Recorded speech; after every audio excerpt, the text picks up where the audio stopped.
All right, going to be talking some outfield fundamentals. We're going to talk about drop steps first, and then we're going to go through and talk about fielding ground balls from the outfield. So the first thing we're going to talk about is drop steps. And you always hear coaches say first step back, and that's true. You want to get behind the ball. You want your mistakes to be in front of you in the outfield. A lot of times, though, we take our first step back the wrong way. So we want to be as efficient as we can with that first step back. So the normal ways we could go, obviously, could be to your right, straight back, or left. Only a few things that can happen. So whenever you see that fly ball, you're going to first have to make your read off the bat, see where it's going. So let's say we're going to my right here. Fly ball over that shoulder. I'm going to want to take this foot right here towards where I'm going. So I'm going to want to drop step, open up my hip, and go this way. And when I go, I want to really make sure that I open up this hip so I can get my shoulders square to where I'm running. You're fastest when your shoulders are facing where you're running. That's why Olympic sprinters don't run like this. It's not as fast. So you want to have your shoulders squared exactly where you're going. So when I go, I want to go up, reach out, get that foot going, and then it's just a run right to where the ball is. So you're going to open up to that 45-degree angle so that you can get to the ball as fast as possible. If it was over the left shoulder, it'd be going with this left foot here. So you'd see the ball get hit, open up, you're ready to go, and then I can run with my shoulders squared. Straight back, you're going to have to open up a little bit more. So this is where you make a judgment call, and it's slightly on this side. So I'm going to open up to the right side, go all the way back, and then see where the ball is. Make sure I'm on the right side of the ball, give myself some distance so the ball's still over the shoulder. You don't want to be running with the ball straight over you. That's going to be the hardest to read. That's why the Willie Mays catch is always on the highlight reel.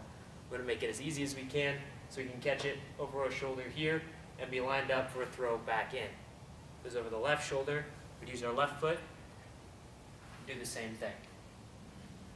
The other thing, whenever you're opening up for this drop step, just like whenever you're base running, this foot stays like it's stuck in cement.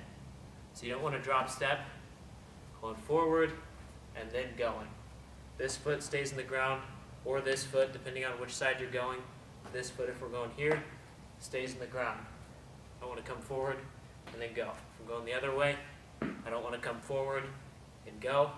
It's going to stay in the ground the whole time, so I can square it to the ball and get straight to it.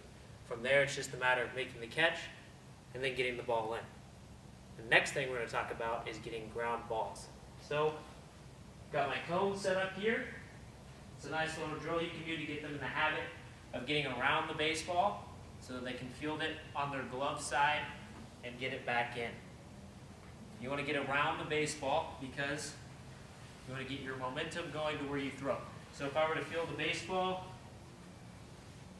second base is over here, I field it like this, then I've got to come back across and then go. If I can get around the baseball towards where second base is and field it and then go, then I'm going to have much better footwork.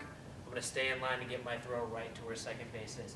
So we'll say ball's over here, we need a ground ball, and we're going through throwing to the base. So when we start, just like how we're going, ball's hit, we're getting around the baseball, going, you're going to chop your steps as you get in line, go, and then glove is the same side, your foot is the same side as your glove. Okay, you're fielding out the foot and glove same side. You don't want to field it here, because then when you get up, you have to take an extra step. Prefer if you can field it, that way if it has to be a quick throw, get it in. Less steps is better, just like on the infield. So you want to be able to field it, take one step and go in. Then if you need to take a crow hop, you're still in good position to do it. So going again, I want to make sure, starting an athletic spot like an outfielder, go around, chop your feet as you get around the curve, go, field your ball off that left foot, and when you get it, stay in those legs and deliver a throw.